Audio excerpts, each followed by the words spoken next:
Question number 6 of class 9th NCERT book, chapter motion, and the question in this is about graph. एक graph के बारे में question है जो distance और टाइम के बीच का ग्राफ है और उसमें तीन पार्टिकल हैं. ये बी का लाइन है, ये ए का लाइन है और यहाँ से यहाँ तक सी का लाइन है.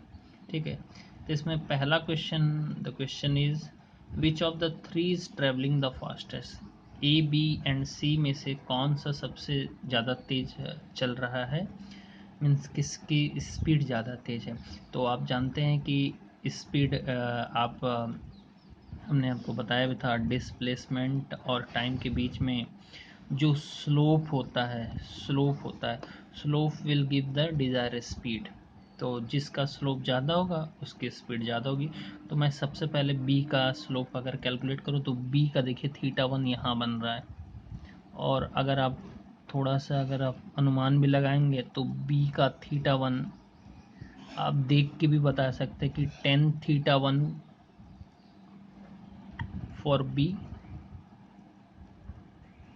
tan θ1 equal to velocity B, right.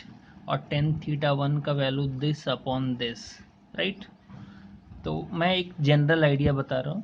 और उसके बाद अगर मान लीजिए आप सी का अगर कैलकुलेट करते हैं तो ये हो जाएगा आपका सी का ग्राफ. सी का अगर यहाँ से यहाँ तक, तो ये देखिए ये θ2 है, तो θ2 थोड़ा सा θ1 से कम है. For C tan θ2 that will be velocity of c or speed of c, we can say, because it is distant time graph, so I will say speed.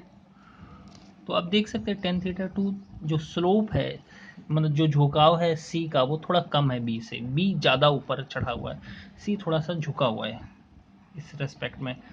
और a के बारे में बात करें, a का अगर बात करें तो a का और भी कम है.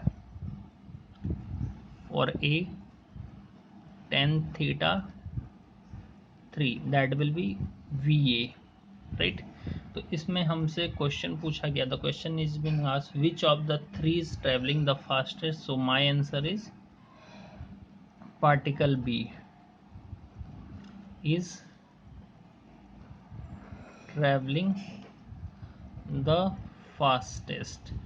और अगर आपसे पूछा जाए कि वाई, तो इट्स स्लोप इज हाई, इसका स्लोप ज़्यादा है इसलिए. ठीक है, स्लोप मतलब वेलोसिटी ज़्यादा है, स्लोप. और यहाँ पे लिख दीजिए आप स्पीड. ठीक है. Are all the three ever at the same point on the road. क्या तीनों कभी भी कोई भी सेम पॉइंट पे होंगे? कोई भी पार्टिकल, अगर मान लीजिए ये एक्स है, ये वाई है, अगर दो ग्राफ अगर सेम पॉइंट पे होते हैं तो सेम टाइम में उनका सेम पोजीशन होना चाहिए और दोनों एक दूसरे को कट करने चाहिए. अगर रोड की बात की जाए तो दोनों सेम टाइम पे सेम पोजीशन पे होने चाहिए. दो ग्राफ चाहे तीन पार्टिकल है तो तीनों भी सेम पोजीशन पे होने चाहिए सेम टाइम पे. तो यहाँ से आप देख सकते हैं इस ग्राफ में ये बी, और अगर आप बात करें सी का, यहाँ पे काट रहा है. बी और सी एक टाइम पे आप बोल सकते हैं कि एक पोजीशन पे, लेकिन उस समय ए नहीं है, ए आगे है, ए यहाँ पे है. ठीक है. अगर ए और सी देखेंगे तो बी अलग है. तो सेम आप क्वेश्चन पूछा गया है are all three ever at same point, तो आंसर इज नो. ऐसा तीनों सेम पॉइंट पे कहीं भी नहीं है. हालांकि ए एंड सी यहाँ पर सेम पॉइंट पे हैं और बी एंड सी यहाँ पर सेम पॉइंट पे, लेकिन तीनों एक साथ नहीं मिल रहे हैं. And now next question that will be question number C. I am writing 3, it is B and it will be A. ठीक है. So C part is how far C travel when B passes A. जब B ए को पास किया तो सी कितना दूरी तक चल चुका था.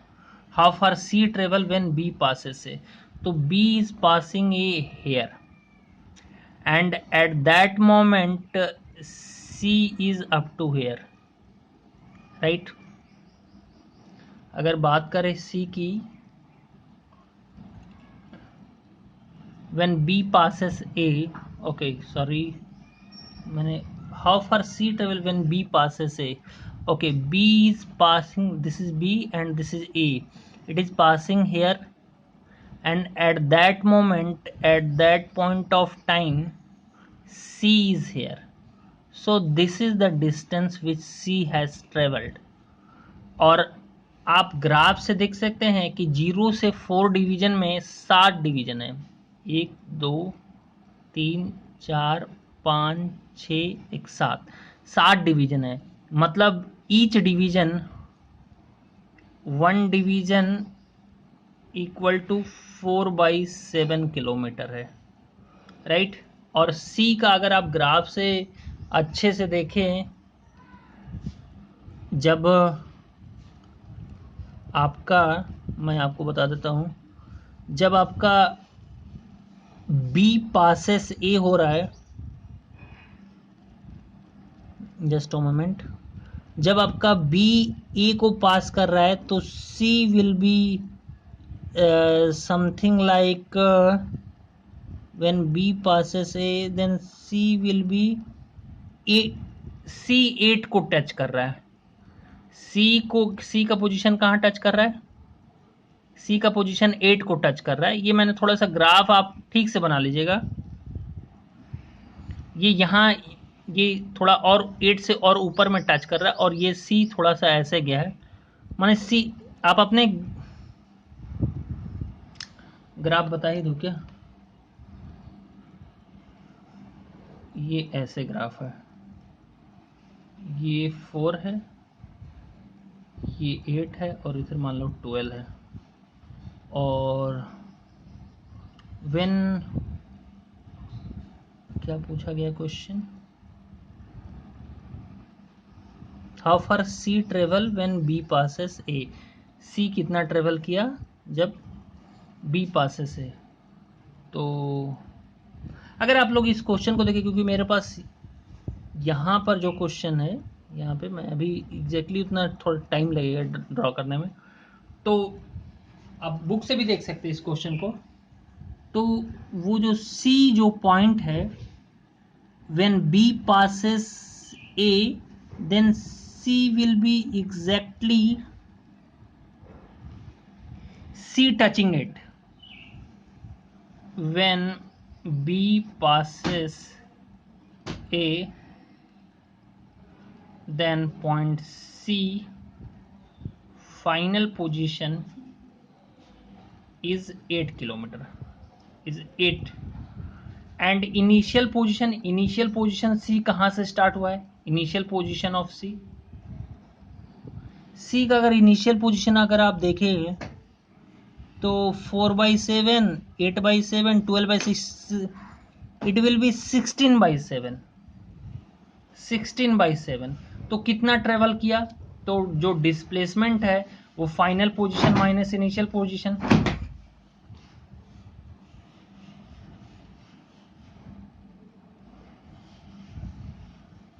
So it will B 40/7 kilometre, मतलब when B passes A, C has traveled 40/7 kilometer. This is our answer, right? And the final question in this part is, one more question is there, how far B travel by the time it passes C, how far B travel, B कितना travel किया जब ये A को पास किया, तो B has B initial position, oh I will write initial position of B is 0, क्योंकि ये 0 से स्टार्ट हुआ है, and final position when B passes A, when B passes A, that will be, let me see the graph once again, आप इस graph को आप book से देख लीजिएगा, मेरे पास अभी मैं उतना ये नहीं कर पा रहा हूँ, and it will be something 8/8, 4/7 plus 64/7, that will be final position, it will be 8 plus 8/7, so it will be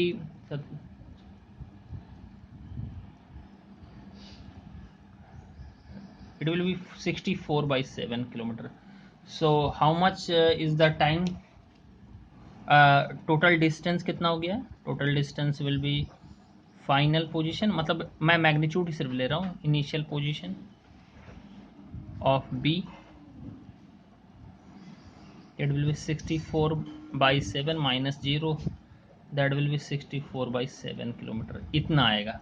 तो ये तीनों पार्ट का आंसर आई होप आपको समझ में आया होगा। ठीक है, ठीक है। अब मैं दूसरा क्वेश्चन ले रहा हूँ, that will be question number 7, and question number 7 मुझे नहीं लगता ग्राफिकल है क्या? नहीं। इसमें क्वेश्चन नंबर 7 में क्या है मैं आपको बताता हूँ। क्वेश्चन नंबर 7 में कहा जा रहा है, a ball is gently dropped from 20 metre if its velocity increases uniformly at the rate of 10 meter per second, with what velocity will it strike the ground? एक बॉल है, there is a ball, it is gently drop, और ये height कितना से drop हुआ है? 20 metre से।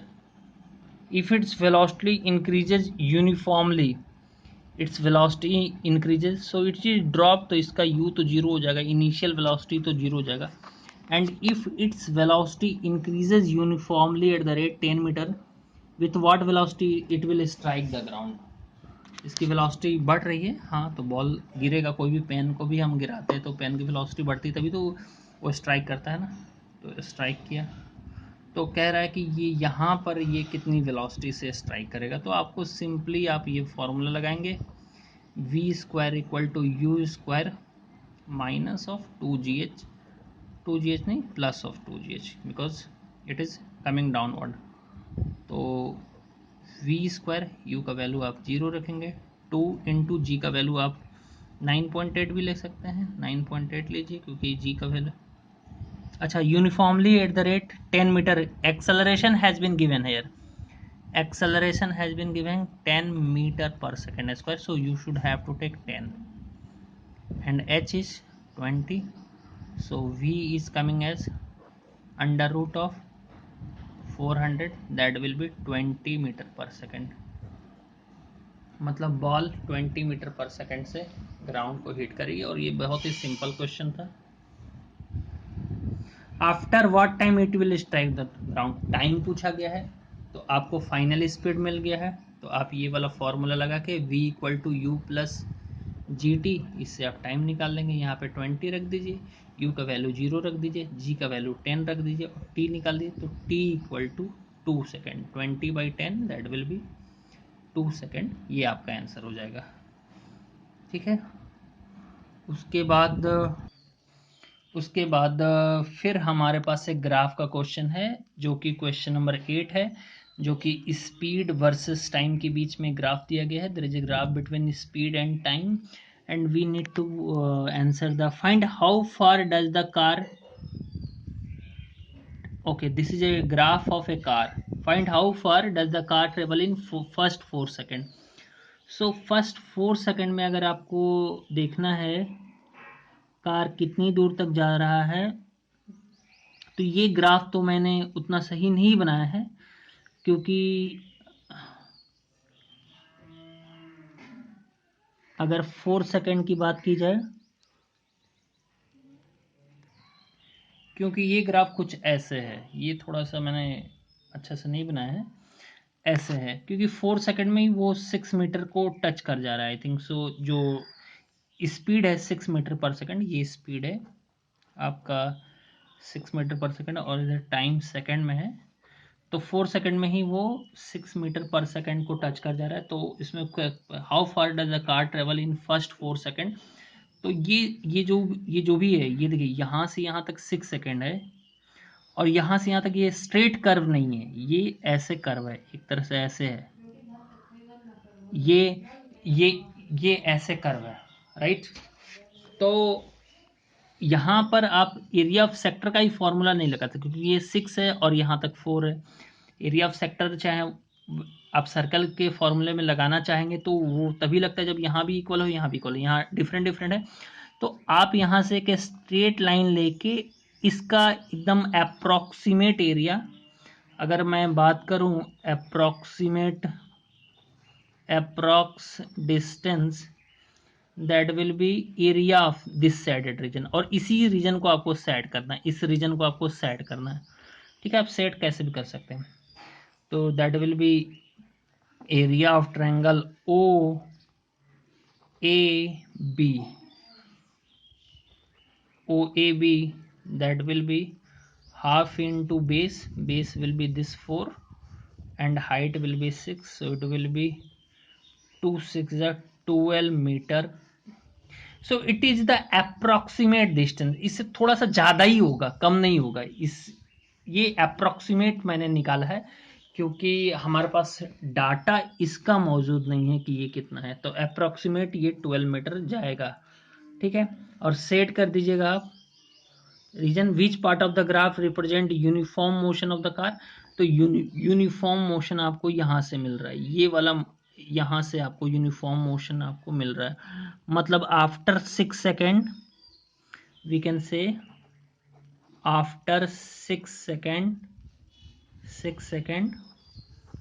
Motion of car is uniform. Uniform का मतलब क्या होता है कि कांस्टेंट स्पीड हो, स्पीड चेंज ना हो। तो 6 सेकेंड के बाद आप अपने बुक में भी देख लीजिएगा कि ये ग्राफ एकदम स्ट्रेट है, मतलब वहाँ पे स्पीड चेंज नहीं हो रही, तो वो यूनिफॉर्म है। So this is question number 8।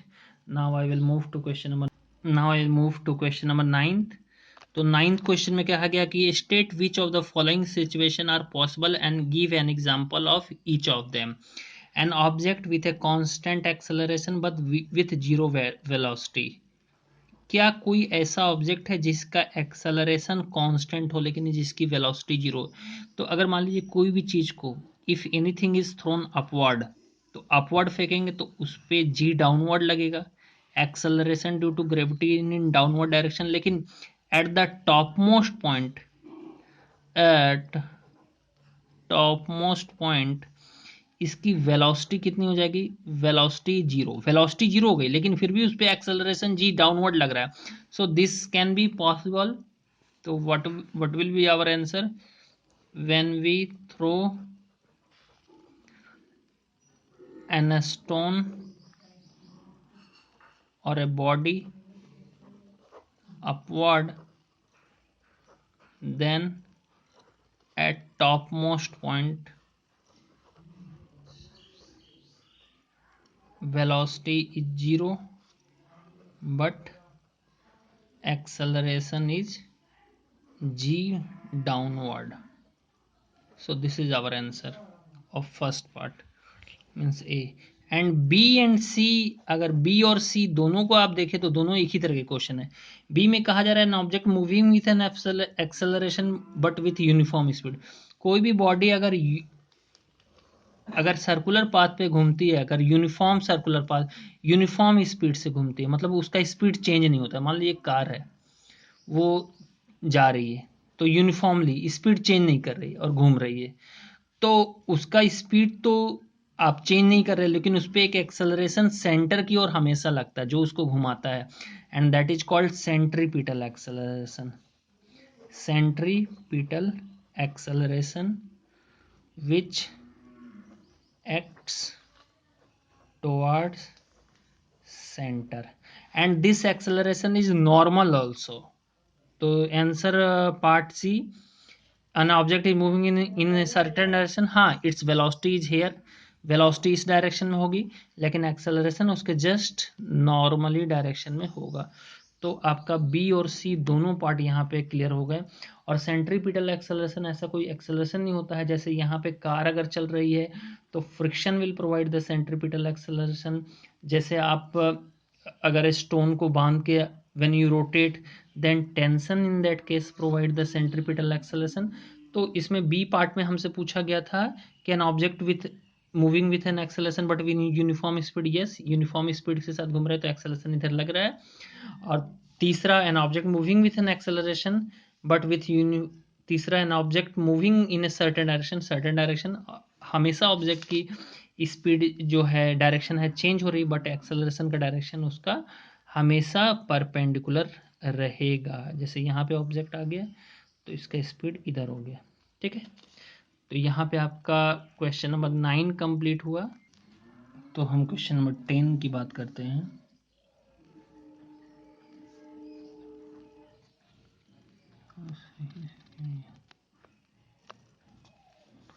हाँ, तो क्वेश्चन नंबर 10 में कह रहा है एक artificial satellite is moving in a circular orbit of radius 42250, calculated its speed if it take 24 hour to revolve around the earth. ठीक है, ये अर्थ है, यहाँ से इसके रेडियस से यहाँ पे एक आर्टिफिशियल सैटेलाइट घूम रहा है, ये ऐसे घूम रहा होगा।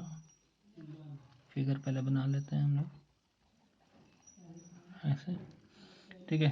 तो ये कितना है 42250 किलोमीटर, और इट टेक्स 24 आवर, एक राउंड लेने में कितना 24 आवर लगता है। तो स्पीड कितना हो गया, तो we can say that radius of circular path, अगर मैं सिर्फ यहाँ से इसको सेंटर लूँ यहाँ तक फिर लूँ, तो मैं रेडियस इसी को कहूँगा, that will be 42250 kilometre. So and time it has taken, time in one revolution 24 hour. तो मैं बोल सकता हूँ कि स्पीड जो हो जाएगी, speed equal to distance upon time भी बोल सकते हैं। So distance is 2 pi r upon time is 24। So speed equal to how much, 2 into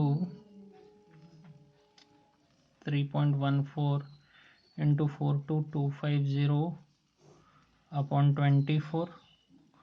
सो अगर आप इसको कैलकुलेट कीजिएगा, मैं कैलकुलेट करके देख भी लेता हूँ कैलकुलेटर पे, अभी जस्ट आपके सामने कैलकुलेट कर रहा हूँ। सो कैलकुलेट करके आता है ये मेरा 2 into 3.14 into 42250 divided by 24, so it is coming as 11055.44 kilometre per hour. लेकिन आपका आंसर आपको शायद